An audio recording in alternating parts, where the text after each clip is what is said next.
ক্রিকেটারদের দাবির মুখে ভেঙে দেয়া হলো কোয়াবের কমিটি। বিসিবি একাডেমি ভবনের জরুরি সভা থেকে আসে সেই সিদ্ধান্ত। ৮ বিভাগ থেকে ৮ ক্রিকেটার সাথে সাবেক আর সংগঠক সহ মোট ১৩ জন নিয়ে গঠিত হয়েছে কমিটি। গঠনতন্ত্র তৈরি করে দ্রুত নির্বাচনের সিদ্ধান্ত নিতে চায় তারা।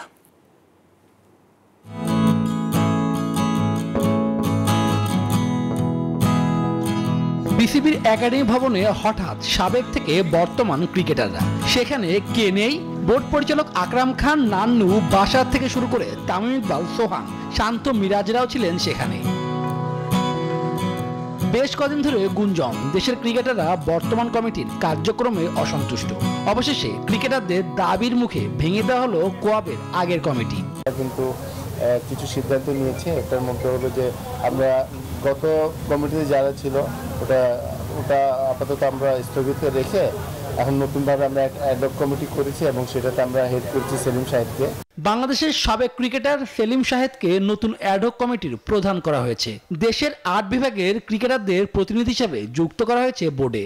সেখানে ঢাকা বিভাগ থেকে আরাফাত সানি, রাজশাহী থেকে নাজমুল শান্ত, সিলেট থেকে জাকির হাসান, চট্টগ্রামে ইরফান সুখ, খুলনা নুরুল হাসান সোহান, ময়মনসিংহ থেকে মোসাদ্দেক হোসেন সৈকত আর বরিশাল থেকে কমিটিতে রয়েছেন কামরুল রাব্বি। পাশাপাশি সেই কমিটিতে আরও জায়গা পেয়েছেন নান্নু, বাসার, নিয়ামুর রশিদ, রাহুল এবং দেবব্রত পালো। চেষ্টা করব যতখানি স্ট্রংলি জিনিসগুলো হ্যান্ডেল করা যায়। আর একটা জিনিস কি, দেখুন, কেউ পারফেক্ট না, সবাই সবার দিক থেকে চেষ্টা করে। যারা আগে ছেলেছেন তারা তাদের মতো চেষ্টা করেছেন, সামনে যারা আসবেন তারাও তাদের মতো চেষ্টা করবে। এবার আমরা যে জিনিসটা চাই যে গাইডলাইন্স তৈরি করে দেওয়া। বিপিএল এর পেমেন্ট বকেয়া, ডিপিএলেও টাকা না পাওয়ার অভিযোগ বেশ পুরনো। তবে এবার সেসব বিষয়ে কঠোর হতে যাচ্ছে বিসিবি। কোনো জিনিসেরই একটা প্রসেস আছে। আমাদের ফার্স্ট জিনিস এটা হচ্ছে যে আমাদের কনস্টিটিউশনটা একটা স্ট্রাকচারের ভিতরে ফেলতে হবে, যেখানে প্রসেস কন্ট্রোল থাকবে, যে প্রসেস অনুযায়ী যাতে চলে, যাতে কেউ আমরা আজকে এক্স আছি কালকে আমরা থাকবো না, যারা কারেন্ট খেলছে তারা 2 দিন পরে এক্স হবে। তো আমরা সিস্টেমটা ডেভেলপ করার চেষ্টা করবো।